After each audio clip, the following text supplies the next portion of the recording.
Hello बच्चों, क्या हाल चाल। बढ़िया एकदम। वेलकम बैक है आपका ब्राइट माइंड्स में। आपने कभी सोचा है बच्चों कि कोई रिएक्शन कितनी स्लो होती है, कोई रिएक्शन कितनी फास्ट होती है? ऐसा क्यों होता है? क्या है असली रिएक्शन की स्पीड का राज? यही अपन पढ़ने जा रहे हैं इस केमिकल काइनेटिक्स चैप्टर में। तो चलिए स्टार्ट करते हैं ओनली ऑन ब्राइट माइंड्स। तो चलिए, फर्स्ट ऑफ ऑल ये चैप्टर चैप्टर नंबर 3 है इन द लेटेस्ट एनसीईआरटी। पहले जो पुरानी एनसीईआरटी अगर आपके पास है तो उसमें ये चैप्टर नंबर 4 पे आता है, बट अभी लेटेस्ट एनसीईआरटी में जो सॉलिड स्टेट का चैप्टर है वो आपका हट गया है। तो सॉलिड स्टेट का चैप्टर आपको पढ़ना नहीं है, तो लेटेस्ट एनसीईआरटी में आपका ये चैप्टर नंबर 3 है। इससे पहले आपके 2 चैप्टर्स और आते हैं जिसका नाम है solution and electrochemistry, and third number पे आता है आपका केमिकल काइनेटिक्स। तो केमिकल काइनेटिक्स आपको इस चैप्टर को अब अच्छे से पढ़ना है। सॉल्यूशन और आपका तो सॉल्यूशन और इलेक्ट्रोकेमिस्ट्री अपन आगे के फर्दर चैप्टर्स में पढ़ेंगे, बट अपन आज क्लास 12 का इनॉग्रेशन कर रहे हैं with the chapter of the chemical kinetics. तो केमिकल काइनेटिक्स एक बहुत ही इंपॉर्टेंट चैप्टर है बोर्ड पर्सपेक्टिव से, और बहुत ही इंपॉर्टेंट चैप्टर है नीट प्रिपरेशन के लिए भी और आपकी जो भी कॉम्पिटिटिव प्रिपरेशन के लिए भी। तो केमिकल काइनेटिक्स के बारे में अपन समझेंगे कि कोई रिएक्शन कितनी स्लो होती है, कोई रिएक्शन कितनी फास्ट होती है। तो अपन को वो समझना है कि ऐसा क्यों होता है, क्या राज है इसका। तो वही राज समझेंगे अपन इस चैप्टर नंबर 3 केमिकल काइनेटिक्स में। तो first of all chemical kinetics अपने को बताता क्या है। फर्स्ट ऑफ ऑल केमिकल क्या है? फर्स्ट ऑफ ऑल केमिकल तो अपन जानते ही हैं, अपन पूरे वर्ल्ड में केमिकल से घिरे हुए हैं। तो फर्स्ट ऑफ ऑल केमिकल अपन जानते हैं। तो काइनेटिक्स का मतलब क्या होता है? काइनेटिक्स यानी या काइनेसिस भी बोल सकते हो आप इसको। काइनेसिस मतलब होता है मूवमेंट। क्या होता है बच्चों? काइनेटिक मतलब या काइनेसिस मतलब मूवमेंट। अब आपका केमिकल कैसे मूव करता है, कोई भी रिएक्शन हो रही है उसमें केमिकल कितना स्लो मूव कर रहा है, कितना फास्ट मूव कर रहा है, वही देखना है अपने को इस केमिकल काइनेटिक्स चैप्टर में। तो फर्स्ट ऑफ ऑल आपको क्लियर होगा कि केमिकल का मतलब तो अपन सब कुछ जानते ही हैं, और काइनेटिक्स का मतलब क्या होता है? मूवमेंट। ठीक है, तो अपन नीचे भी देखते हैं first of all chemical kinetics होता क्या है। तो first of all chemical kinetics क्या होता है? First of all chemical kinetics is the branch of chemistry which deals with the rate of any reaction which was affected by many factors, various factors लिख सकते हैं अपन इसको।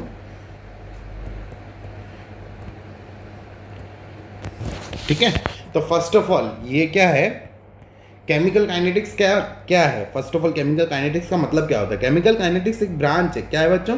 एक branch है chemistry की जो क्या डील करती है, ये अपनी एक किसी रिएक्शन, मीन्स अपन सब लोग पढ़ के आए हैं कि रिएक्शन क्या होता है। जनरली अपन एक इक्वेशन लिखते हैं, उस रिएक्शन को होने में कितना टाइम लगता है, कितना समय लगता है, उस समय की जो स्टडी करती है, जो केमिस्ट्री की ब्रांच स्टडी करती है, उस ब्रांच को बोलते हैं केमिकल काइनेटिक्स। आई होप आपको समझ में आया होगा। तो chemical kinetics is the branch of the chemistry which deals with the rate of any reaction. Means एक रिएक्शन को कंप्लीट होने में कितना टाइम लगता है, कि उसकी स्पीड कितनी है, या वो स्पीड स्लो है या वो स्पीड बहुत ज़्यादा है। तो अपन ने अभी बोला ना कि सोचो कोई रिएक्शन कितनी जल्दी हो जाती है। सोडियम को वाटर के साथ डालोगे तो स्पीड जल्दी से रिएक्शन होके और ब्लास्ट हो जाएगा। तो ये रिएक्शन कितनी फर्दर स्पीड में हो रही है। और एक अपन सोच के देखिए, रस्टिंग ऑफ द आयरन होता है, तो रस्टिंग ऑफ द आयरन होने में बहुत ज़्यादा टाइम लगता है, मीन्स बहुत ही समय लगता है, मीन्स आपको ईयर ऑन ईयर भी लग जाते हैं। तो उसकी स्पीड क्या है रिएक्शन होने की? बहुत स्लो है।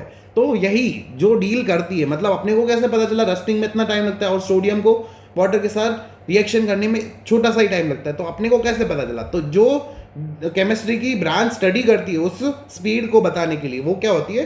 केमिकल काइनेटिक्स की ब्रांच होती है। तो अपन ने वही लिखा है, chemical kinetics is the branch of the chemistry which deals with the rate of any reaction which are affected by the various factors. अपन इस रेट को बहुत सारे फैक्टर्स पे डिपेंड करती है, तो अपन को मोटा मोटी समझना है कि केमिकल काइनेटिक्स क्यों बोलता क्या है, मीन्स केमिकल काइनेटिक्स क्या है चीज़। तो आपको आई होप यहाँ से समझ में आया होगा। तो अपन फर्दर इस चैप्टर में मूव करते हैं। तो अपन को केमिकल काइनेटिक्स का मतलब समझ में आ गया होगा बच्चों। तो अब आपकी एक थर्मोडाइनेमिक्स ब्रांच भी है। आप लोगों को पता है अपने यहाँ पे 11-12 में थर्मोडाइनेमिक्स ब्रांच है केमिस्ट्री के में अंदर और आपके फिजिक्स के अंदर। तो अपने को थर्मोडाइनेमिक्स केमिस्ट्री वाला पढ़ना है। थर्मोडाइनेमिक्स अपने को बताता है, thermodynamics branch tells us that reaction will be feasible or not, while chemical kinetics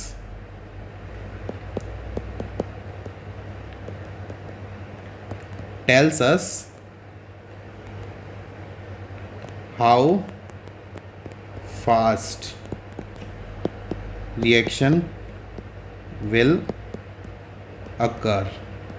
means thermodynamics branch अपने को क्या बताता है कि रिएक्शन फीजेबल है, मीन्स पॉसिबल है कि नहीं है। अगर आप अब कोई भी केमिकल किसी को भी किसी के साथ मिला दोगे तो वो रिएक्शन करे भी ना भी करे, कोई अपने को भरोसा नहीं है। तो अपने को दो रिएक्टेंट्स रिएक्ट होके प्रोडक्ट में कन्वर्ट होंगे कि नहीं होंगे, पॉसिबल है कि नहीं है, वो कौन बताता है? आपकी थर्मोडाइनेमिक्स ब्रांच बताती है। बट अगर आपको उसकी स्पीड बतानी है, मींस आपके जरूरी नहीं है कि दो रिएक्टेंट्स ये हमेशा रिएक्ट करके प्रोडक्ट बनाएंगे, बट आपको पता लगाना है कि दो रिएक्टेंट मिलके प्रोडक्ट बनाएंगे, उसकी स्पीड क्या होगी। तो वो स्पीड बताने का काम, मतलब कितना जल्दी होगा ये प्रोसेस, कितना देरी से होगा, या स्लो होगा, या मॉडरेट होगा, या स्पीड में होगा, तो वो प्रोसेस कौन बताता है, वो स्पीड कौन बताता है? केमिकल काइनेटिक्स का आपको ब्रांच बताता है। आई होप आपको समझ में आया होगा। तो मैं ये सर्कल मिटा देता हूँ तो आप इसको नोट डाउन कर सकें। तो आप इसको नोट डाउन करेंगे कैसे कि chemical kinetics first of all क्या है? केमिकल काइनेटिक्स की ब्रांच है जो कि अपने को बताती है रेट ऑफ एनी रिएक्शन को, जो कि वेरियस फैक्टर्स के साथ अफेक्ट हो सकती है। और दूसरा क्या देखोगे, थर्मोडाइनेमिक्स अपने को क्या बताता है कि ब्रांच मीन्स रिएक्शन फीजेबल है कि नहीं है, और आपकी केमिकल काइनेटिक्स बताता है कि क्या कितनी फास्ट रिएक्शन होगी। आई होप अपन ने यहाँ तक बेसिक्स पढ़ा है कि भाई केमिकल काइनेटिक्स क्या होती है और थर्मोडाइनेमिक्स और केमिकल काइनेटिक्स अपने को क्या बताता है। तो अपन अगर अब आगे फर्दर मूव करते हैं कि किससे ये इफेक्ट होता है, मीन्स अपन ने जो ये वेरियस फैक्टर्स लिखे हैं ना, वो वेरियस फैक्टर कौन से हैं कि कौन से उसको अफेक्ट करेंगे, तो अपन वो देखते हैं। चलिए, तो फर्स्ट ऑफ ऑल अपन को क्या पढ़ना है अब, जो ये वेरियस फैक्टर्स कौन से थे। अब यहाँ पे अपने को क्या पढ़ना है, वेरियस फैक्टर्स। तो फर्स्ट ऑफ ऑल अपन को क्या पढ़ना है, जो वेरियस फैक्टर्स जो अपन ने लिखे ना, जो रेट को क्या करेंगे, अफेक्ट करेंगे, various factors which affects the reactions rate. तो वो कौन से हैं, चलिए देखते हैं बच्चों। तो फर्स्ट ऑफ ऑल अपन इसमें थोड़ा कलर चेंज करते हैं। तो फर्स्ट ऑफ ऑल जो आपका होता है क्या, कंसंट्रेशन। आपको ये समझ आ जाएगा ना, कंसंट्रेशन है, ये क्या है, कंसंट्रेशन। सेकंड अपन क्या लिख सकते हैं, प्रेशर। क्या लिखोगे, प्रेशर। थर्ड क्या लिखोगे, कैटलिस्ट। क्या लिखोगे, कैटलिस्ट। और चौथा क्या लिखोगे, टेम्परेचर। ये तो कॉमन सी बात है, टेम्परेचर। तो फर्स्ट ऑफ ऑल जो अपन ने देखा कि भाई वेरियस फैक्टर्स कौन से थे, तो वो वेरियस फैक्टर जो रेट को, जो आपकी स्पीड को इफेक्ट करेंगे, मींस उसको कम या ज़्यादा करेंगे, तो वो कौन से फैक्टर्स होते हैं जो रिएक्शन की रेट को ट्रबल कर सकते हैं या उसको हेल्पफुल कर सकते हैं। तो वो रिएक्शन मतलब वो फैक्टर्स कौन से हैं, फर्स्ट ऑफ ऑल कंसंट्रेशन है। क्या है, कंसंट्रेशन। अगर कंसंट्रेशन रिएक्टेंट की बढ़ाओगे, रिएक्टेंट की कंसंट्रेशन बढ़ाओगे, तो वो रिएक्शन पे क्या रेट पे असर लाएगा, ये अपने को सारे फैक्टर्स वैसे ही आगे पढ़ने। तो रिएक्शन की, अगर रिएक्टेंट की कंसंट्रेशन बढ़ाओगे तो रेट पे क्या असर पड़ेगा, रेट कम होगी, मतलब फास्ट हो जाएगी या स्लो हो जाएगी, तो वो पता लगाएंगे। अगर प्रेशर बढ़ाओगे, किसी रिएक्शन की रेट पे प्रेशर बढ़ाओगे, मींस रिएक्शन हो रही है उस पर प्रेशर ज़्यादा कर दोगे, कोई गैसियस रिएक्शन है, गैसियस रिएक्शन में इस प्रेशर का काम होगा। अपन आगे गैसियस टर्म पढ़ेंगे, अपना इस फर्दर चैप्टर में एक गैसियस टर्म पढ़ेंगे जिसमें प्रेशर का बताया जाएगा कि जो गैसियस रिएक्शन होती है उसमें प्रेशर बढ़ाने से उसकी रिएक्शन की रेट बढ़ेगी या कम होगी, तो वो देखना है अपने को। Third, catalyst.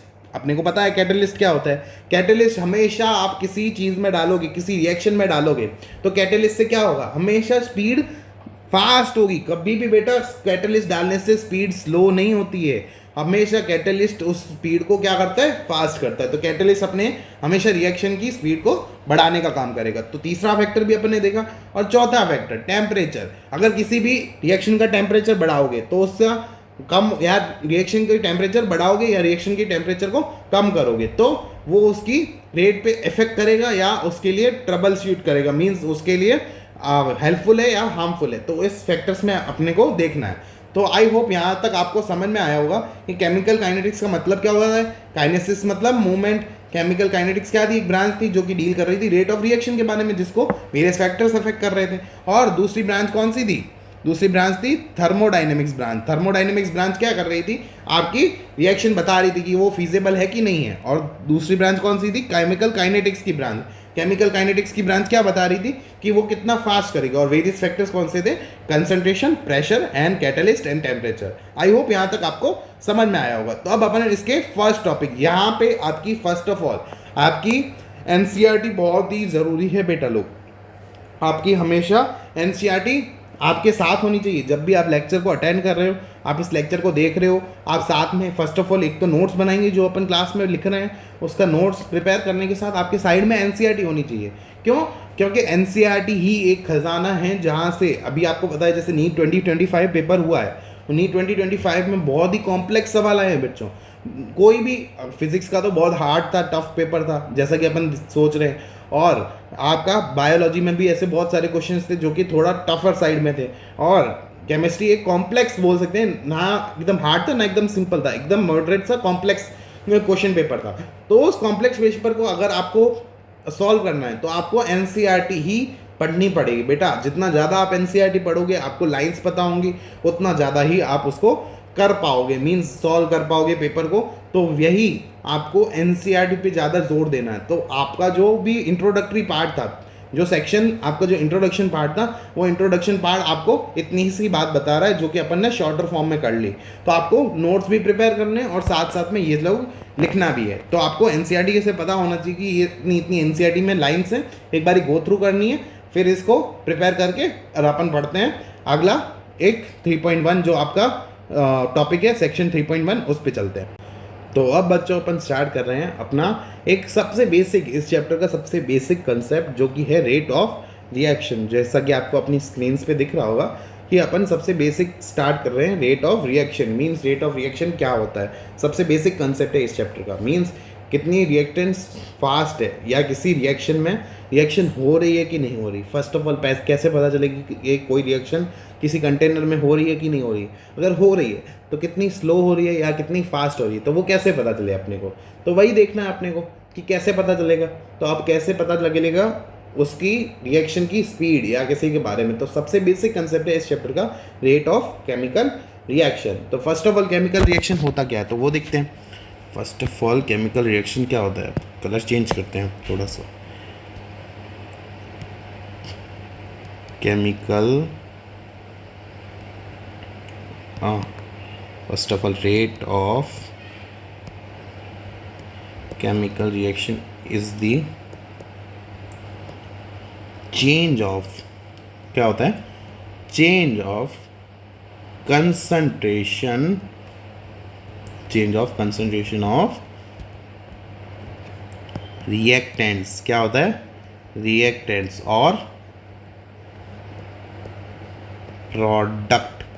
क्या होता है, first of all rate of reaction is the change of concentration of reactant और product per unit time. Per unit time में कितना रेट चेंज हो रहा है, मीन्स कितनी कंसंट्रेशन चेंज हो रही है रिएक्टेंट की या कितनी कंसंट्रेशन बन रही है प्रोडक्ट की, उसके पर interval of the time.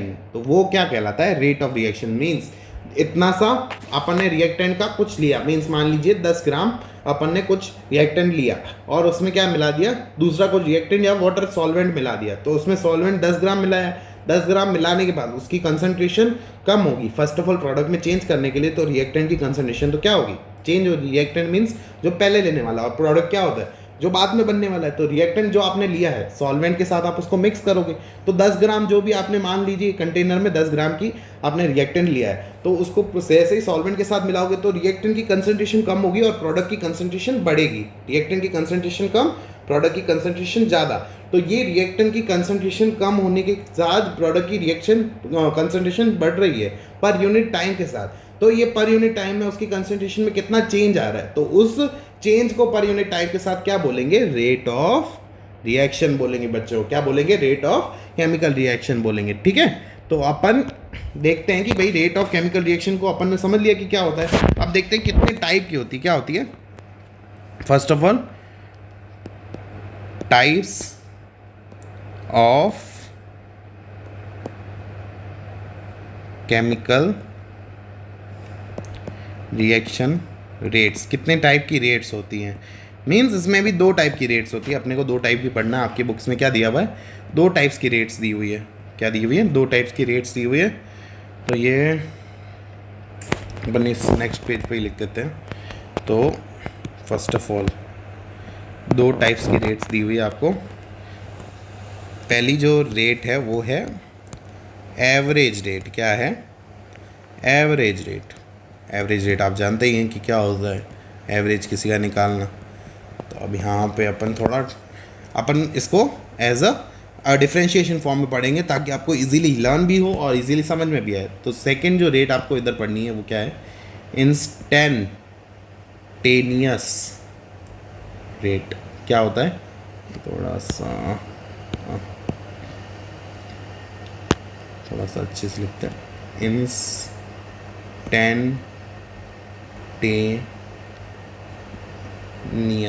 Instantaneous rate. क्या होता है, first of all average rate, क्या होता है इंस्टेंटेनियस रेट। तो वही देखना आपने। तो first of all average rate क्या होता है, rate measured over a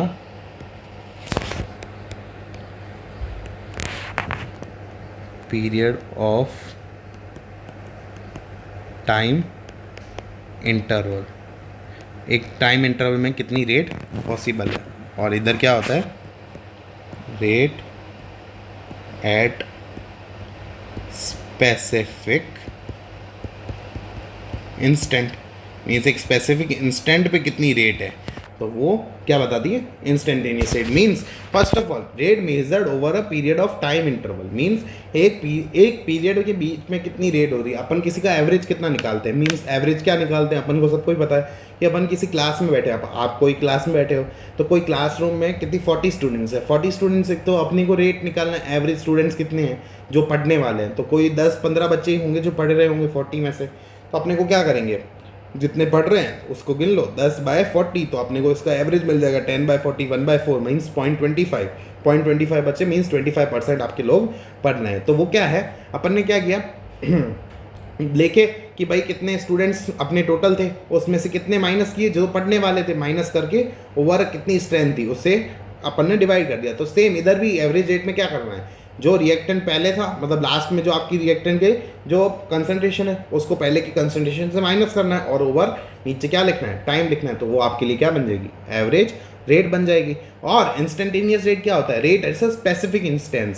specific instant means जो स्पीडोमीटर, एक स्पीडोमीटर में क्या होता है, जब आप स्पीडोमीटर चेक करते हो ना, आप किसी गाड़ी, अपन जैसे किसी गाड़ी में मूव कर रहे हैं, तो गाड़ी में मूव करने के time at a specific time पे, मीन्स अपन स्पेसिफिक टाइम मीन्स अभी क्या टाइम हो रहा है कि भाई 12 बज रहे होंगे, आप कभी कोई भी टाइम पे, अभी स्पेसिफिक टाइम पे अपन कहीं ट्रैवलिंग कर रहे होंगे, तो स्पेसिफिक टाइम पे उस गाड़ी की क्या स्पीड रही होगी, तो उस स्पीड को क्या बोलेंगे, इंस्टेंटेनियस स्पीड बोलेंगे। मीन्स एट इंस्टेंस आपकी स्पीड क्या है, वो क्या कहलाती है, इंस्टेंटेनियस रेट कहलाती है। एक स्पेसिफिक टाइम पे रेट वो क्या होती है, इंस्टेंटेनियस रेट। एक एवरेज रेट मींस इसमें आपको इंस्टेंट पे कोई मींस आपको बोल दे इस टाइम इंटरवल पे आप बताओ, तो आप नहीं बता सकते क्योंकि वो आपका क्या एवरेज है, सबका मिला के। बट उसमें आप नहीं बता सकते एट ए इंस्टेंट उसकी रिएक्शन की रेट क्या है, बट इंस्टेंटेनियस रेट वो बता सकता है। आपको आई होप समझ में आया होगा कि एवरेज रेट क्या होता है और इंस्टेंटेनियस रेट क्या।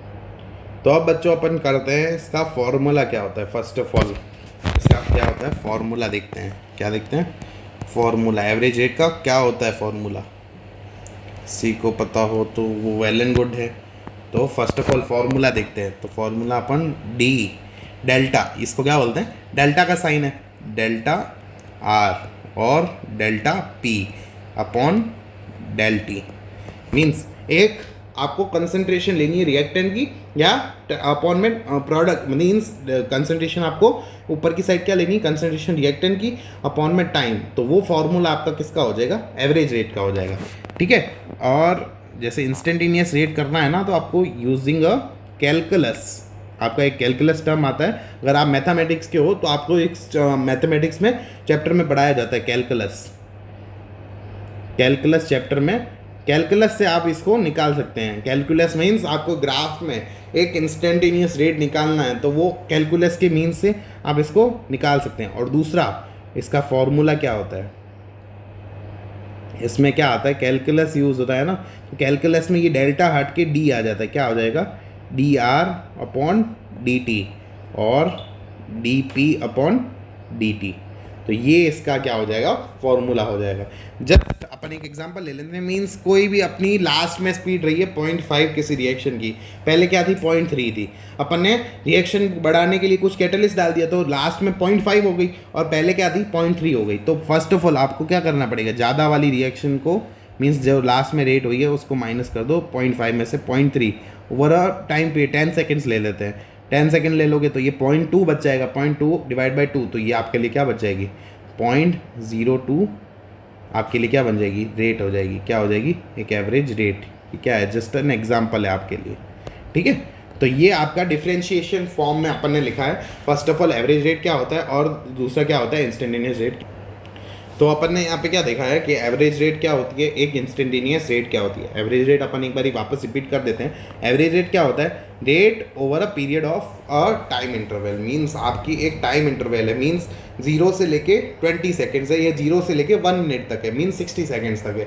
0 से लेके 60 सेकेंड्स में आपने कितनी बार रेट चेंज किया है। मीन्स कोई गाड़ी 0 to 60 सेकेंड्स में कितना अपन 1 मिनट के अंदर कितनी रेट अपन चढ़ सकती है। मीन्स कोई गाड़ी मूव कर रही है तो फर्स्ट ऑफ ऑल 0 सेकेंड पे, 0 से 10 सेकेंड पे कोई रेट रही होगी। मीन्स मान लीजिए 10 किलोमीटर पर आवर रही है, और 10 से 20 सेकेंड में कितनी रेट रही होगी, लगभग आपने 20 किलोमीटर पर आवर देखा तो 30 किलोमीटर हो गई, फिर ऐसे ऐसे बढ़ता जाएगा। तो 0 to 60 सेकेंड में अलग अलग रेट रही होगी। तो अपन को इसका एक एवरेज निकालना पड़ेगा।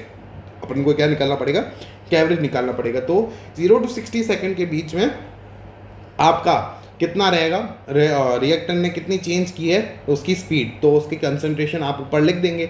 जैसे ही प्रोडक्ट की अपन अलग अलग कंसंट्रेशन आएगी तो उसकी प्रोडक्ट का कंसंट्रेशन लिख देंगे अपॉन टाइम। ये आपके लिए क्या बन जाएगी, एवरेज रेट बन जाएगी। ये इसका formula del R upon del T. उसका अपन ने एग्जांपल भी देख लिया। इंस्टेंटेनियस रेट, इंस्टेंटेनियस रेट क्या होता है, rate at a specific instant. Means आपको किसी पर्टिकुलर टाइम, मीन्स आपको बोलते 0 to 60 सेकेंड्स के बीच में 35 सेकेंड या 33 सेकेंड पे आप उसकी रेट बताओ। तो आप एवरेज रेट से उसका नहीं बता सकते, बट इंस्टेंटेनियस रेट से आप उसकी रेट जरूर से जरूर बता सकते हैं यूजिंग अ कैलकुलस मेथड। कैसे करोगे, using a calculus method. Calculus method में क्या होता है, जनरली कैलकुलस मेथड में क्या होता है, एक स्लोप होता है। क्या होता है, स्लोप ऑफ कंसंट्रेशन। किसका होगा, slope of concentration versus time.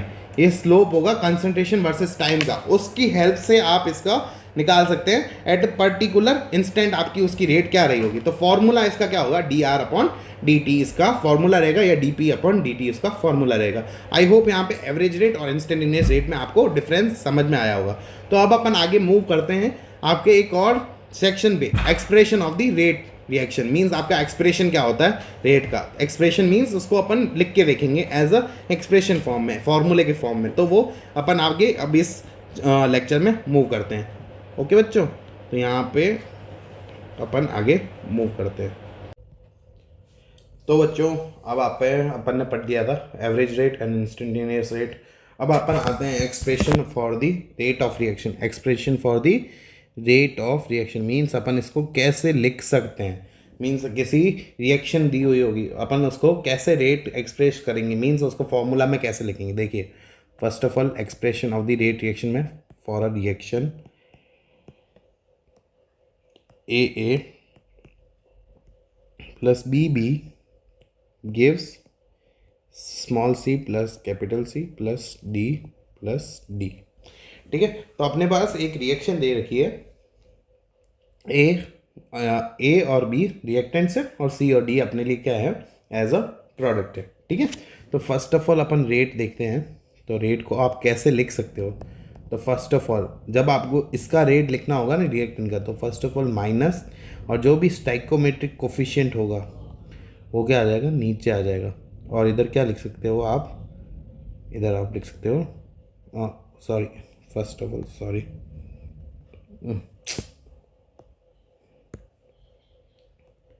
D A upon D T plus sorry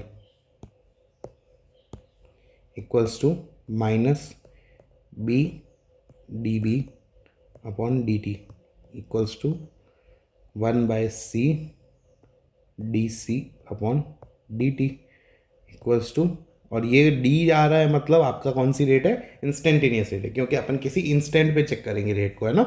क्योंकि एवरेज रेट अपने रिएक्शन में कोई काम की नहीं है, तो अपन को हमेशा कौन सी रेट लेनी है, इंस्टेंटेनियस रेट लेनी है, क्योंकि पर्टिकुलर टाइम पे आपको पूछ सकते हैं। तो इसीलिए इंस्टेंटेनियस रेट मोर फेवरेबल है as compared to average rate. तो इसीलिए अपन एवरेज रेट को नहीं पढ़ रहे, यहाँ पे इंस्टेंटेनियस रेट को पढ़ा जाएगा पूरे whole throughout the chapter में। ठीक है, तो यहाँ पे D capital D upon D T. तो अब आपको क्या देखना है, यहाँ से माइनस ए। तो फर्स्ट ऑफ ऑल यहाँ से आपको जितनी भी रिएक्शन दे रखी है तो उसमें अपने को कैसे रेट लिखनी है, वो ऐसे ही रेट लिखनी है आपकी। तो आपको कोई बोले ये रिएक्शन बोले और आपको बोल दे, कभी बोर्ड एग्जाम्स में पूछ लिया जाए कि इसकी ये रिएक्शन है, इसकी रेट लिख के बताओ, कोई भी फलाना ढीम का उसका कोई कोफिशिएंट है, स्टाइकोमेट्रिक कोफिशिएंट, ये जो स्मॉल है स्मॉल बी है, स्मॉल सी है, स्मॉल डी है, ये आपके लिए क्या शो कर रहे हैं, स्टाइकोमेट्रिक कोफिशिएंट शो कर रहे हैं। जो रिएक्टेंट है वो ए है और बी है, कैपिटल ए और कैपिटल बी, और जो प्रोडक्ट है वो कैपिटल सी और कैपिटल डी आपका प्रोडक्ट है। तो ये आगे वाले जो क्या है वो क्या है, स्टाइकोमेट्रिक कोफिशिएंट है, वो हमेशा किस में आएंगे, इनवर्स में आएंगे उसके।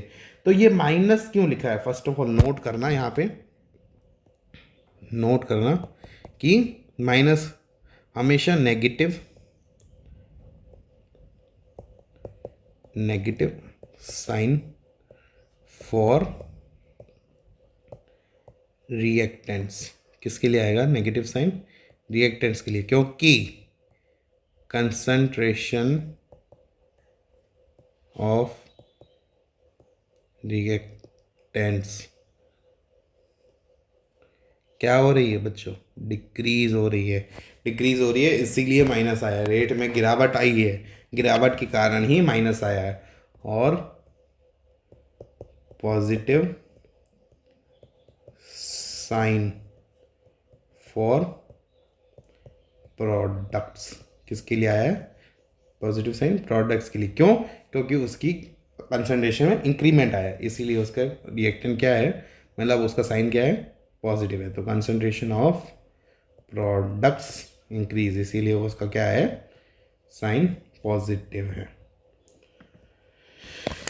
तो बच्चों first of all expression of rate reaction में अपन ने क्या देखा, एक रिएक्शन देखी जिसका स्टाइकोमेट्रिक कोएफिशिएंट ए था, स्मॉल ए, उसका रिएक्टेंट कौन थे, कैपिटल बी ए और कैपिटल बी, और ये प्रोडक्ट क्या बन रहे थे, कैपिटल सी और कैपिटल डी बन रहे थे। तो उसको रेट में कैसे लिखोगे, हमेशा स्टाइकोमेट्रिक कोएफिशिएंट किस में आते हैं, इनवर्स में आते हैं। और अगर रिएक्टेंट साइड की रेट लिखनी है तो उसके सामने क्या आएगा, नेगेटिव साइन आएगा। क्यों, क्योंकि नेगेटिव साइन अपन ने अभी देखा, नेगेटिव साइन किसके लिए आता है, रिएक्टेंट की कंसंट्रेशन कम हो रही है इसीलिए नेगेटिव साइन आता है, और प्रोडक्ट की कंसंट्रेशन बढ़ रही है इसीलिए पॉजिटिव साइन आता है। तो ये दोनों किस साइड है, कैपिटल ए और कैपिटल बी किस साइड है, रिएक्टेंट वाली साइड है, रिएक्टेंट वाली साइड है, इसीलिए उसके सामने माइनस आ रहा है। और स्टाइकोमेट्रिक कोएफिशिएंट को अपन नीचे लिखते हैं, और बाकी तो आपको पता ही है इसका फॉर्मूला अपन ने क्या लिखा था, एवरेज इंस्टेंटेनियस रेट में आप देख रहे हैं d r upon D T, तो d A upon D T equals to d B upon D t, और इधर पॉजिटिव साइन है इसीलिए साइकोमेट्रिक कोफिशिएंट इन्वर्स में आ गया, और इधर आ गया डी सी अपॉन डी टी और d d upon D T. तो नेगेटिव साइन आपको पता चल गया कि रिएक्टेंट के लिए क्या है,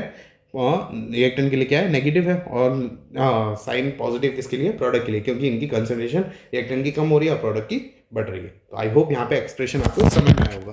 तो अपन यहाँ पे यूनिट लिख देते हैं एक बारी, यूनिट ऑफ रेट। यूनिट क्या होगी रेट की, तो यूनिट होगी मोल पर लीटर सेकेंड।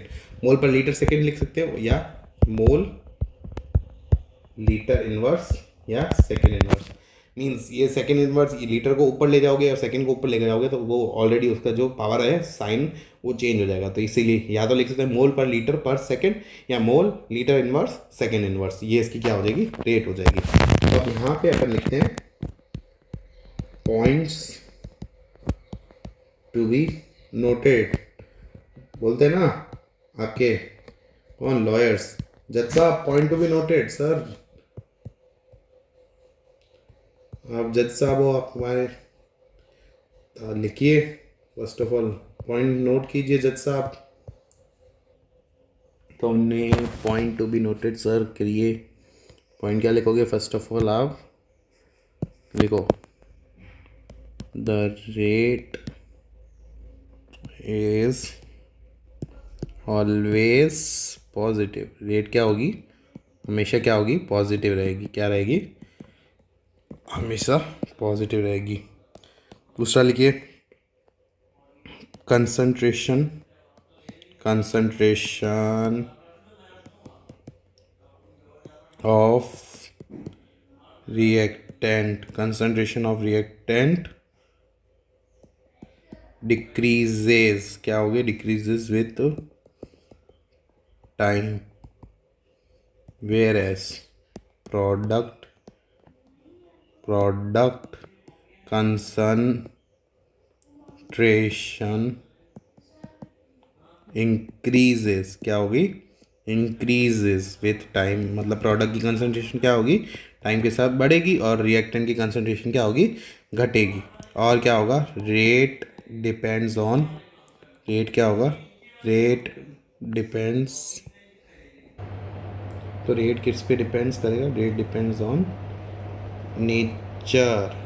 रेट किस पे डिपेंड करेगा, नेचर ऑफ रिएक्टेंट। किस पे डिपेंड करेगा, नेचर ऑफ रिएक्टेंट या कंसंट्रेशन, या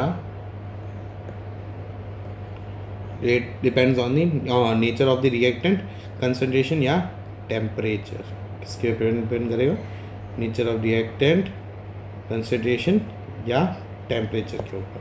तो अपन ने पॉइंट टू बी नोटेड, जैसे बोलते हैं ना लॉयर साहब, पॉइंट टू बी नोटेड जज साहब, अपन को ये पॉइंट नोट करना है और बहुत इंपॉर्टेंट पॉइंट है। हमेशा रेट क्या रहेगी, पॉजिटिव रहेगी। क्या रहेगी, रेट हमेशा पॉजिटिव रहेगी। कंसंट्रेशन जो है हमेशा रिएक्टेंट की डिक्रीज होगी टाइम के साथ, और प्रोडक्ट की कंसंट्रेशन क्या होगी, इंक्रीज होगी with the respect of the time.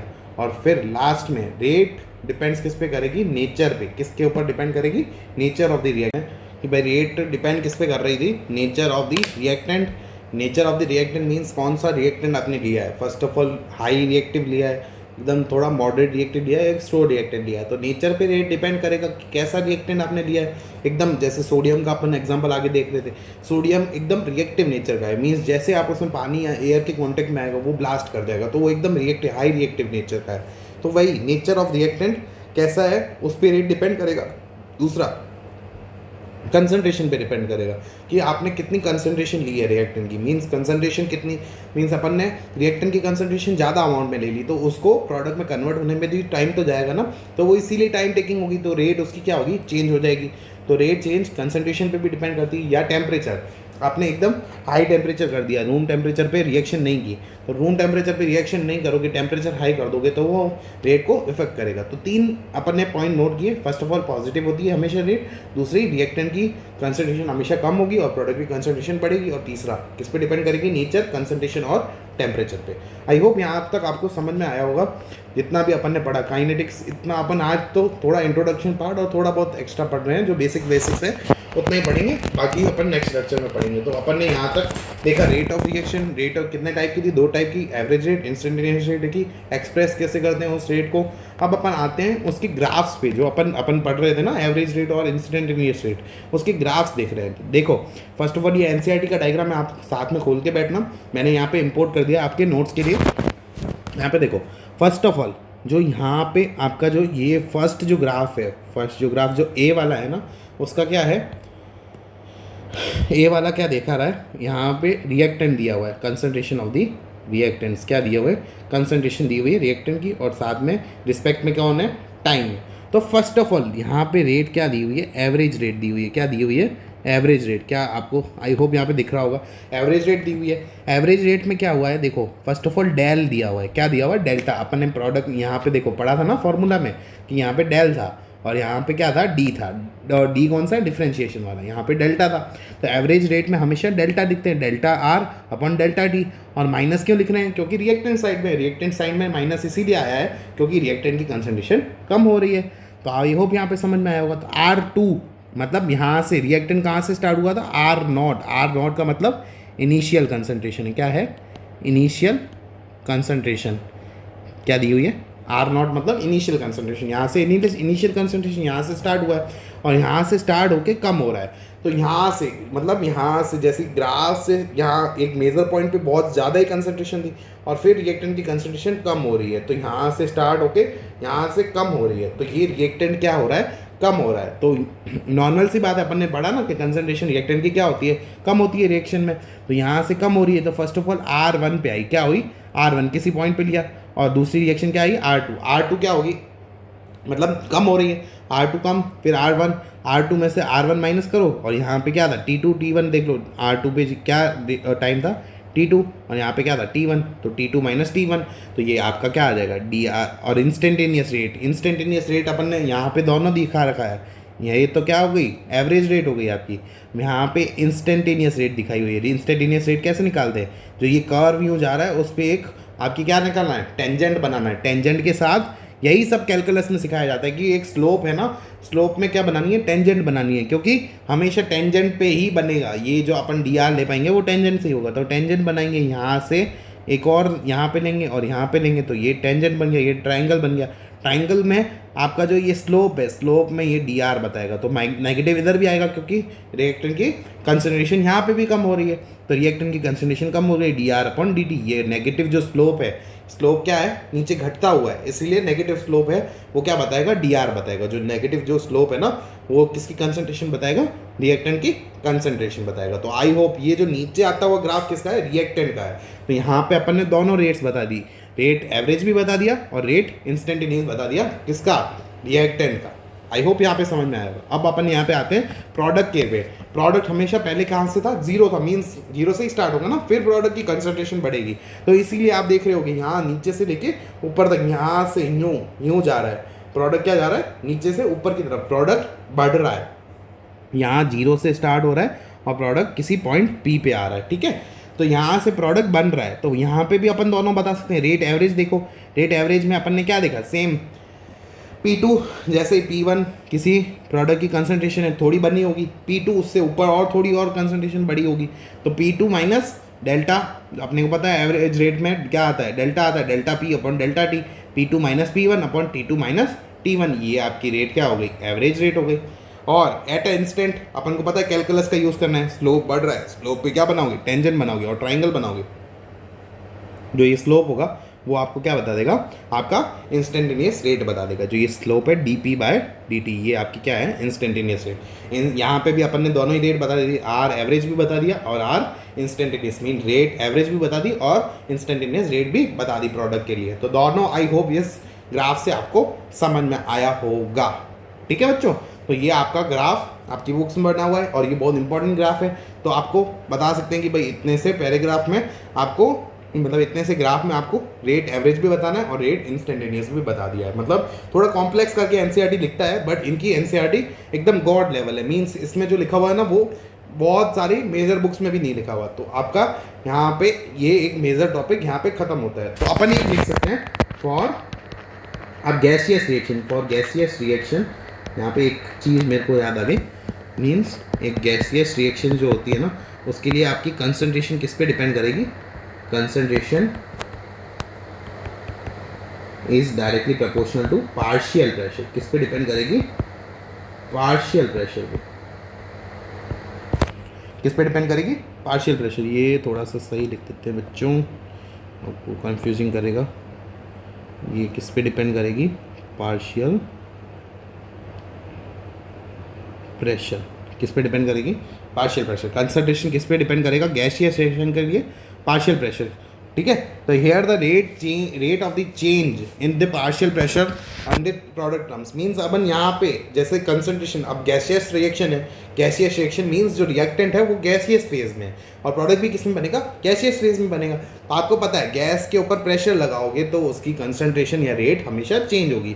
तो ये अपन को एक पॉइंट नोट कर सकते हो कि गैसियस जो रिएक्शन होगी वो उसकी कंसंट्रेशन किस पे डिपेंड करेगी? पार्शियल प्रेशर पे। आपने कितना प्रेशर डाला है उसके ऊपर, उस पर डिपेंड करेगी। ये पार्शियल प्रेशर का टर्म अपन सॉल्यूशन चैप्टर में भी पढ़ते हैं, बहुत इंपॉर्टेंट टर्म है। अपन जब सॉल्यूशन चैप्टर पढ़ेंगे तब पार्शियल प्रेशर पढ़ाया जाएगा आपको। जनरली आप पार्शियल प्रेशर को यूँ ही समझ लीजिए कि कंसंट्रेशन पे जब आप प्रेशर लगाओगे तो उसकी रेट में चेंज आएगा। तो कंसंट्रेशन किस पे डिपेंड करेगी? पार्शियल प्रेशर पे डिपेंड करेगी। तो गैसियस रिएक्शन के लिए आई होप यहाँ से आपको एक बार चेक कर लीजिए। केमिकल काइनेटिक्स क्या था? मूवमेंट था। केमिकल काइनेटिक्स हमने ब्रांच पढ़ ली, थर्मोडायनेमिक्स और केमिकल काइनेटिक्स में डिफरेंस पढ़ लिए।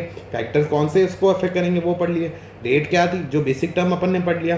टाइप्स कितनी थी? एवरेज रेट, इंस्टेंटेनियस रेट, 2 पढ़ लिए। फॉर्मूला पढ़ लिए, एक्सप्रेस कैसे करते हैं वो पढ़ लिया। पॉइंट नोट भी कर लिए और ग्राफ्स को भी समझ लिया। अब अपना यहाँ पे 3.1 जो आपका सेक्शन है रेट ऑफ रिएक्शन, वो यहाँ पे रेट ऑफ केमिकल रिएक्शन यहाँ पे 3.1 कंप्लीट होता है। अब अपन आते हैं 3.2 सेक्शन पे, जो कि है आपका कौन सा? Factors affecting the rate of reaction. Means कौन से फैक्टर्स हैं जो आपके अफेक्ट करेंगे रेट ऑफ रिएक्शन को, तो वो अपन को अब पढ़ना है। तो 3.2 सेक्शन यहाँ पे कंप्लीट कर लेते हैं इस लेक्चर में, और बाकी जो अपन फर्दर उस जो भी सेक्शन है वो अपन नेक्स्ट लेक्चर में कंप्लीट करेंगे। तो 3.2 यहाँ पे स्टार्ट करते हैं अपन।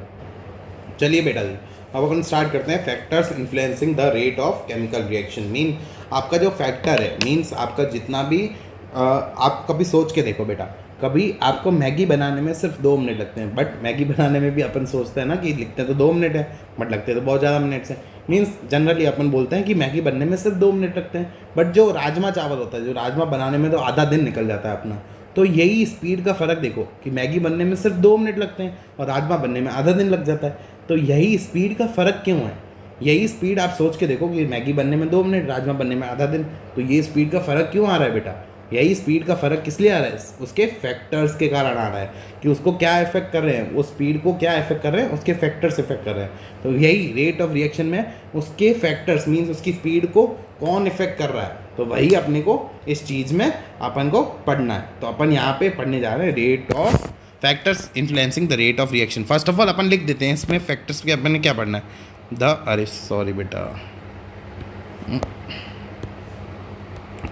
Rate of a chemical reaction depends on various physical or chemical factors that influence. Means क्या करेगा, जो भी फैक्टर्स जो है ये केमिकल और फिजिकल जो फैक्टर्स हैं वो किसको इन्फ्लुएंस करेंगे? Influence the frequency. किसको इन्फ्लुएंस करेंगे? फ्रीक्वेंसी। या इफेक्टिवनेस। किसको इन्फ्लुएंस करेंगे? Effectiveness of collisions. किसको इन्फेक्ट करेंगे? Collisions between reacting particles. ये इसकी क्या हो गई? एक टाइप की डेफिनेशन हो गई कि इसमें अपन को क्या पढ़ना है। फर्स्ट ऑफ ऑल ये देखिए, the rate of a chemical reaction depends on the various physical और chemical factors that influence the frequency and effectiveness. किसके ऊपर? फ्रीक्वेंसी या इफेक्टिवनेस। फ्रीक्वेंसी पे ऊपर या इफेक्टिवनेस के ऊपर।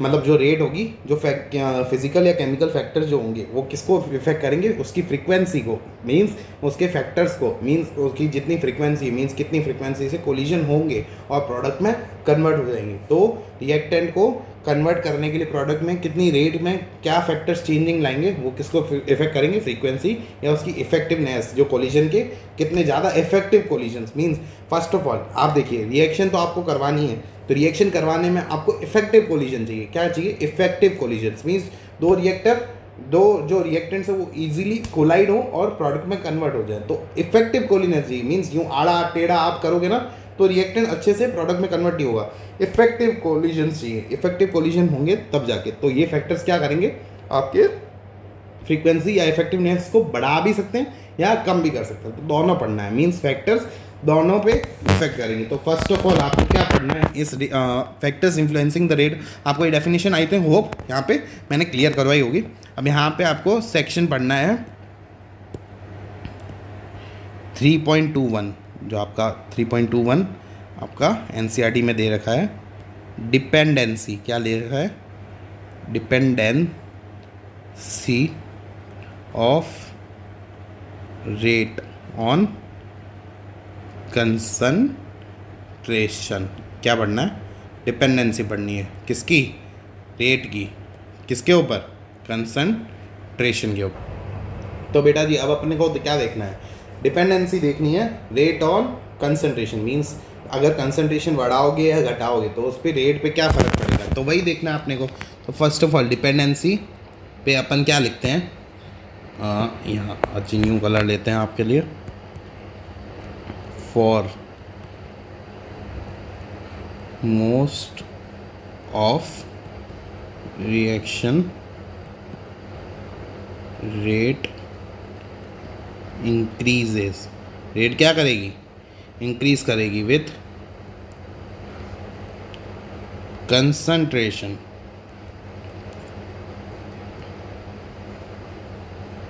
Of reactants. अरे यार ये क्या हो रहा है, ठीक है।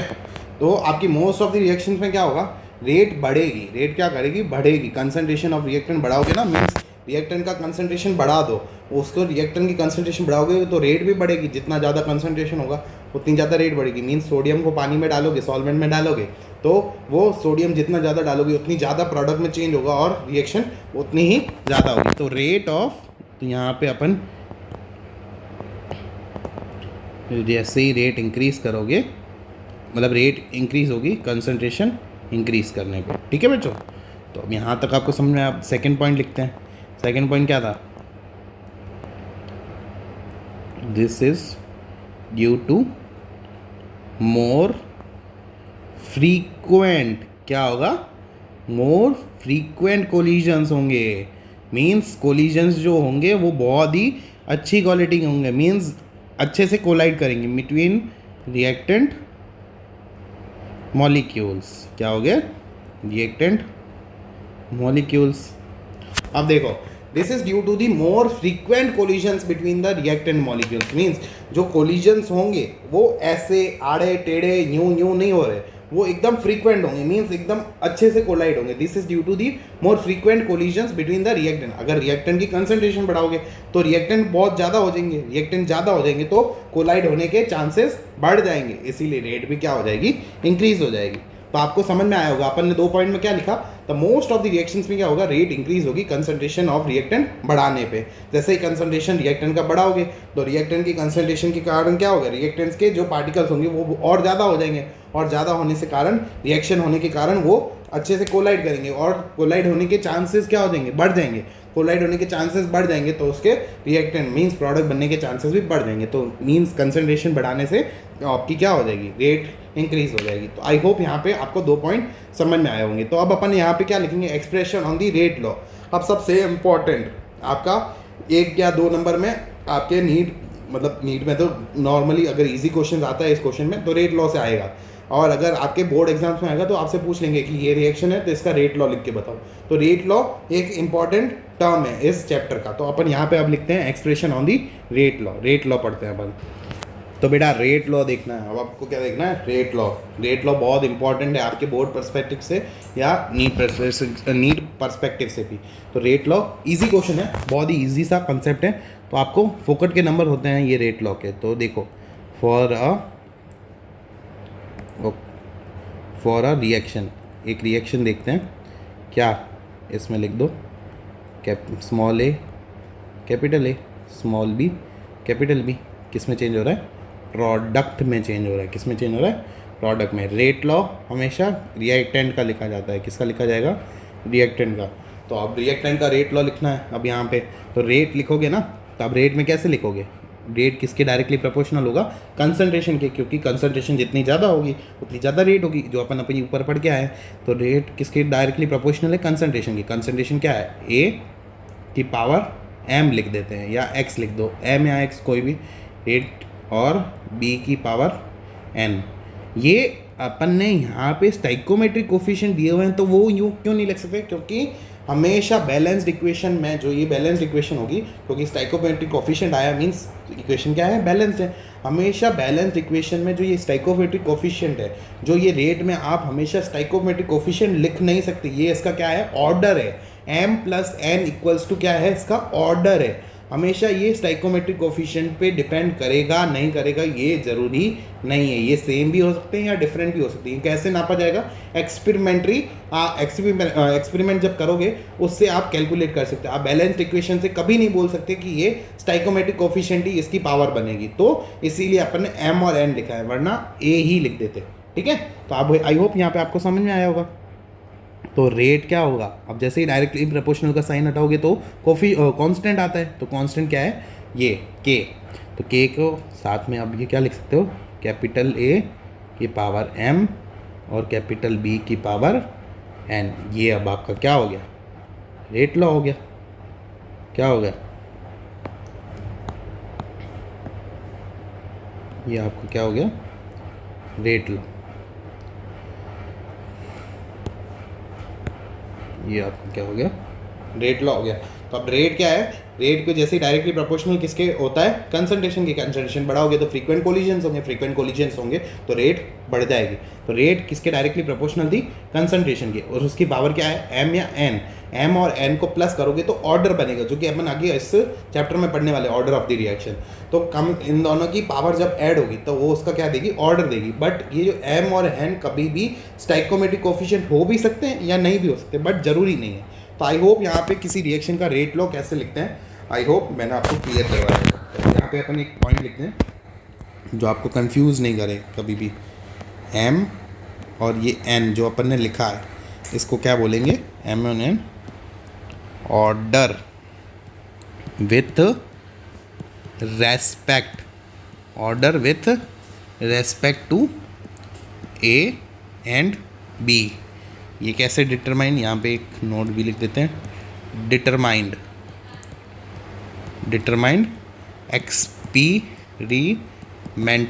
एक्सपेरिमेंटली आप इसको डिटरमाइन कर सकते हो। Not from the balanced equation. Balanced equation से आप इसको फाइंड आउट नहीं कर सकते। इसको क्या आपको कैसे फाइंड करना पड़ेगा? एक्सपेरिमेंटली फाइंड करना पड़ेगा। तो अपन ने यही लिख दिया, एम और एन को ऐड करोगे तो ऑर्डर बनेगा respect to A and B. M किसकी पावर है? ए की, और एन किसकी पावर है? बी की। जब इसको ऐड करोगे तो इसका ऑर्डर ऑफ रिएक्शन बन जाएगा। बट ये डिटरमाइन कैसे होगा? एक्सपेरिमेंटली होगा। कभी भी स्टाइकोमेट्रिक कोफिशिएंट के बराबर हो भी सकता है, मे बी बराबर हो या नहीं भी हो सकता। आई होप यहाँ पे आपको समझ में आया होगा। अब यहाँ पे एक और बुलेट पॉइंट लिखते हैं। क्या लिखोगे बच्चों? Bullet point which is point to be noted. Sir point note करो sir ji, point to be noted. यहाँ पे क्या लिखना है? The rate law can not be predicted. क्या करोगे? Can not be predicted from the stoichiometric equation. Stoichiometric equation से आप पता लगा भी सकते हो या ना भी लगे, और इट मस्ट बी डिटरमाइंड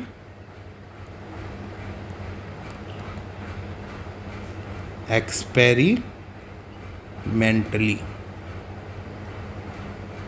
कैसे फाइंड आउट करोगे? एक्सपेरिमेंटली। तो बुलेट पॉइंट्स क्या थे? आपके जो आपको नोट करने हैं। Rate law can not B predicted from the stoichiometric equation, means आप उससे पता लगा भी सकते हो, मीन्स सेम हो भी सकता है या नहीं भी हो सकता है। और कैसे डिटरमाइन करोगे?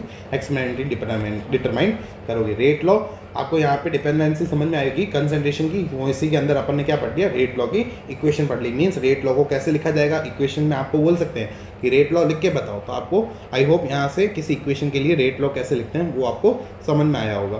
तो आपको कभी बोले, कोई भी इक्वेशन देके बोल दे कि आपको रेट लॉ लिखना है, तो रेट लॉ में आप उससे पूछोगे कि भाई आपने जो भी रिएक्टेंट दिए हैं या प्रोडक्ट दिए हैं उसकी पावर हमको बता दो, क्योंकि आप एक्सपेरिमेंट तो आप थ्योरेटिकल तो पता नहीं पर लगा पाओगे, थ्योरेटिकल नहीं पता लगा पाओगे, तो आप उससे जनरली पूछ सकते हो आप इसकी पावर क्या लोगे, तो आपसे बोल देंगे कि ये उसकी पावर है। अगर उसकी पावर आपको बोल दे कि स्टाइकोमेट्रिक के बराबर है तो वेल एंड गुड। अगर ना बोले तो आप उनसे पावर पूछने का हक रखते हैं, क्योंकि ये कभी भी एक्सपेरिमेंटली फाइंड आउट होगा, थ्योरेटिकली आप उसको फाइंड आउट नहीं कर सकते। तो इसीलिए आप एग्जामिनर से पूछ सकते हो कि इसकी पावर सर क्या होगी। थ्योरेटिकली हम बता नहीं सकते क्योंकि हमको इसके लिए एक्सपेरिमेंट करना होगा। तो आई होप यहाँ तक आपको समझ में आया होगा। तो अब अपन यहाँ से एक फर्दर और टॉपिक पे चलते हैं नीचे, ठीक है बच्चों। तो अब अपन का एक 3.2.2 आपका एनसीईआरटी में दे रखा हुआ है, रेट एक्सप्रेशन और रेट कांस्टेंट में क्या फ़र्क है। रेट को एक्सप्रेस कैसे किया अपन ने, अभी देखा ना कि रेट को कैसे एक्सप्रेस किया अपन ने, और रेट कांस्टेंट देखा कि रेट कांस्टेंट क्या था। रेट कांस्टेंट क्या था? ये जो के अपन ने देखा ना, ये क्या होता है? रेट कांस्टेंट होता है। क्या होता है? ये आपका क्या है? रेट कांस्टेंट है। जब आप निकालते हो प्रोपोर्शनलिटी का साइन को तो आपको पता होना चाहिए कि कांस्टेंट आता है, तो वो क्या है? रेट कांस्टेंट है। तो अपन इसको लिखते हैं कि रेट एक्सप्रेशन क्या है। रेट एक्सप्रेशन क्या है? तो फर्स्ट ऑफ ऑल लिखो, ये क्या शो करता है? Shows how rate depends on the concentration. Rate किसके डिपेंड करता है? कंसंट्रेशन के ऊपर डिपेंड करता है, और concentration of the reactants. Rate law क्या था? रेट लॉ क्या मीन्स रेट कांस्टेंट क्या था? रेट लॉ के अंदर आपका जो प्रोपोर्शनलिटी की कांस्टेंट का साइन मतलब प्रोपोर्शनलिटी साइन हटता है तो जो कांस्टेंट आता है उसको क्या बोलते हैं? रेट कांस्टेंट बोलते हैं। तो ये क्या है? The proportionality constant in rate law. जो अपन ने रेट लॉ लिखा था उसमें प्रोपोर्शनल का साइन हटा के जो कांस्टेंट आता है उसको क्या बोलेंगे? रेट कांस्टेंट बोलेंगे। रेट एक्सप्रेशन क्या था? Show how rate depends on the concentration of the reactant. जो अपन ने ये एक्सप्रेस किया था ना, रेट को जो जैसे एक्सप्रेस किया था, जो ये रेट को एक्सप्रेस किया ना बॉक्स के अंदर, वो कैसे एक्सप्रेशन होता है उसको क्या बोलते हैं? रेट एक्सप्रेशन बोलते हैं। और रेट कांस्टेंट क्या था? जब प्रोपोर्शनलिटी का साइन था तो जो आया था के, वो क्या थी? रेट कांस्टेंट थी। इसमें और लिख सकते हैं, इसका एग्जाम्पल आप किसी भी रेट को लिख के बता दो, जैसे कि कोई भी रेट अपन लिख सकते हैं। रेट इक्वल्स टू क्या लिख दो? के की पावर ए की पावर 2 और बी की पावर 1। ये क्या हो गया? रेट को एक्सप्रेस कर लिया। और इधर क्या कर सकते हैं? सॉरी बच्चों, डिपेंडेंट ऑन, ये फर्स्ट ऑफ ऑल ये यहाँ पे ध्यान रखना है, ये बहुत इंपॉर्टेंट पॉइंट है। डिपेंडेंट जो अपन, मैं इसको समझाता हूँ आपको। First of all rate constant किस पे डिपेंड करता है? टेम्परेचर पे। किस पे डिपेंड करता है? टेम्परेचर पे। सेकंड किस पे डिपेंड करेगा? नेचर पे। किस पे डिपेंड करेगा बच्चों? नेचर पे। तीसरा कैटेलिस्ट पे। और नेचर भी किसका? रिएक्टेंट का, जो अपन आगे बढ़ के आए हैं, अभी जस्ट बताया था आपको। तो सॉरी, तो आपके टेम्परेचर, नेचर और कैटेलिस्ट पे डिपेंड करेगा आपका रेट कांस्टेंट। मींस डिपेंड किस पे करेगा? Rate constant. टेम्परेचर चेंज करोगे तो रेट कांस्टेंट चेंज हो जाएगा, नेचर चेंज करोगे रिएक्टेंट का तो उसके लिए रेट कांस्टेंट चेंज हो जाएगा, कैटलिस्ट डालोगे तो उसका रेट कांस्टेंट चेंज हो जाएगा। तो किस पे डिपेंड करेंगे, ये तीनों फैक्टर्स पे डिपेंड करता है। तो यहाँ पे एक और पॉइंट देख सकते हैं कि ये किसके इंडिपेंडेंट है। अपन ने 4 पढ़े थे, नेचर उधर भी पढ़ा था, टेम्परेचर पढ़ा था, कैटलिस्ट पढ़ा था, एक कंसंट्रेशन का पॉइंट छूट गया। तो ये कंसंट्रेशन पे डिपेंड नहीं करता, जो ये रेट कांस्टेंट है वो इंडिपेंडेंट होता है, इंडिपेंडेंट टू कंसंट्रेशन, मतलब independent to the concentration of reactant. क्या होता है, इंडिपेंडेंट होता है। तो यहाँ पे आपको क्या देखा है, इंडिपेंडेंट ऑफ दी क्या है, concentration, independent on the concentration. Means आप कंसंट्रेशन चेंज करोगे तो आपके रेट लॉ पे कोई फ़र्क नहीं पड़ेगा, क्योंकि रेट मतलब आप रेट लॉ मीन्स आपका जो रेट कांस्टेंट है वो तो क्या है, आपने प्रोपोर्शनलिटी साइन हटाया तो रेट कांस्टेंट आया है। तो वहाँ पे जो कंसंट्रेशन आपने जो भी लो, रिएक्टेंट की जो भी कंसंट्रेशन लोगे उस पर कोई डिपेंड नहीं करेगा ये रेट कांस्टेंट, बट डिपेंड किस पे करेगा, टेम्परेचर। टेम्परेचर की चेंज करोगे तो रेट कांस्टेंट चेंज हो जाएगा, क्योंकि आप रेट का चेंज करोगे तो रिएक्टेंट चेंज होंगे, रिएक्टेंट चेंज होंगे तो कंसंट्रेशन जो कांस्टेंट आया वो भी चेंज होगा। तो नेचर जो रिएक्टेंट, आप अगर रिएक्टेंट ही मतलब जो भी आपका जो रिएक्टेंट ही चेंज कर देते हो तो वो चेंज ही हो जाएगा रेट कांस्टेंट, और कैटलिस्ट चेंज करते हो तो कैटलिस्ट के कारण रेट कांस्टेंट भी डिफेंड करेगा। तो यहाँ पे अपन को कैसे शो किया था एक्सप्रेशन, तो आपको समझ में आएगा कि कैसे कंसंट्रेशन पे रेट डिपेंड करती है, कैसे एक्सप्रेस करते हो। यहाँ पे एक और लिख सकते हो आप, क्या लिख सकते हो बच्चा, सॉरी, अपन यहाँ लिख सकते हैं order with respect to A. Reactant जो ए था उसके लिए ऑर्डर क्या है, ऑर्डर इसके लिए क्या है, 2 है। यहाँ पे एक और चीज़ लिख सकते हैं, order with respect to B के जो बी कंसंट्रेशन रिएक्टेंट था उसके ऑर्डर क्या था, 1 था, ये क्या है 1। ओवरऑल ऑर्डर क्या हो गया, ओवरऑल ऑर्डर हो गया +2 और 1 प्लस करोगे तो 3। तो ओवरऑल ऑर्डर क्या हो गया, ये आपका रेट है। रेट के अंदर अपन बहुत चीज़ बता सकते हैं, ये क्या था, रेट कांस्टेंट था, और ये क्या था, रिएक्टेंट्स थे। रिएक्टेंट के ऊपर जो पावर थी उसको क्या बोलते हैं, ऑर्डर बोलते हैं। दोनों को ऐड करोगे तो order with respect to A क्या थी, 2 थी, order with respect to B क्या थी, 1 थी। तो ओवरऑल ऑर्डर कितना हो गया, 3 हो गया। यहाँ पे रेट कांस्टेंट में एक और चीज़ लिख सकते हैं अपन बच्चों, यूनिट्स ऑफ के। अभी के की भी यूनिट्स होती हैं, के की यूनिट्स वेरी करती है किसके साथ, very with order of reaction. अब ऑर्डर चेंज होगा, मीन्स अब इसमें बहुत सारी रिएक्शन आएगी, 0 order, first order, second order, इस चैप्टर में अपन पढ़ेंगे। तो जैसे ही 0 ऑर्डर की रिएक्शन के लिए के की यूनिट डिफरेंट होगी, फर्स्ट ऑर्डर ऑफ रिएक्शन के लिए यूनिट के की डिफरेंट होगी, सेकेंड ऑर्डर के लिए डिफरेंट होगी। तो अब यहाँ से अपन यहाँ पे इस लेक्चर को स्टॉप करते हैं। यहाँ तक आपको आई होप यहाँ पे समझ में आया होगा। तो यहाँ से अपन जितना भी ऑर्डर ऑफ रिएक्शन, मॉलिक्यूलैरिटी और जितना भी फर्दर इस चैप्टर का पार्ट है वो अपन नेक्स्ट लेक्चर में देखेंगे।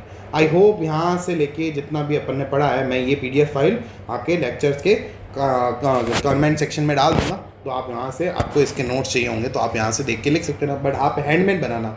मैं तो बोलता हूँ लेक्चर के साथ जो नोट्स बनाए जाते हैं वो फर्दर बहुत इंपॉर्टेंट रहते हैं बच्चों के साथ, क्योंकि साथ में लिखोगे तो आपको समझ में भी आया होगा और साथ में लिखने से आपको याद भी हो जाएगा। तो आप साथ में लिखोगे तो आपके लिए बेटर है। तो ये आपको यहाँ से पूरा चैप्टर, आई होप रेट पढ़ा, रेट में एवरेज रेट पढ़ा, रेट को एक्सट्रैक्ट कैसे करते हैं, ये ग्राफ्स पढ़े, ग्राफ में डिपेंडेंसी पढ़ी, कंसंट्रेशन में कंसंट्रेशन को रेट लॉ पढ़ा, रेट लॉ में ऑर्डर पढ़े, ऑर्डर के बाद रिएक्शन बढ़े और रेट कांस्टेंट बढ़ा। अब ऑर्डर ऑफ रिएक्शन और मॉलिक्यूलैरिटी से अपन नेक्स्ट लेक्चर में स्टार्ट करें। आई होप बच्चों यहाँ तक आपको समझ में आया होगा। ये आपका लेक्चर 1 था, किसका, केमिकल काइनेटिक्स का। अब लेक्चर 2 आपको जल्दी इधर यूट्यूब चैनल पे अपलोड हो जाएगा, जैसे ही रिकॉर्ड होगा उसके बाद आपको प्रोवाइड हो जाएगा। तो यहाँ तक आप कंप्लीट कीजिए, अपने नोट्स बनाइए, और यहाँ तक आपको समझ में आया होगा तो आप यहाँ तक एक बार NCERT को रीड कीजिए। तो आई होप यहाँ तक बच्चों समझ में आया होगा। थैंक यू सो मच, मिलते हैं अपने नेक्स्ट लेक्चर में। Like, share and subscribe. Thank you for coming बच्चों।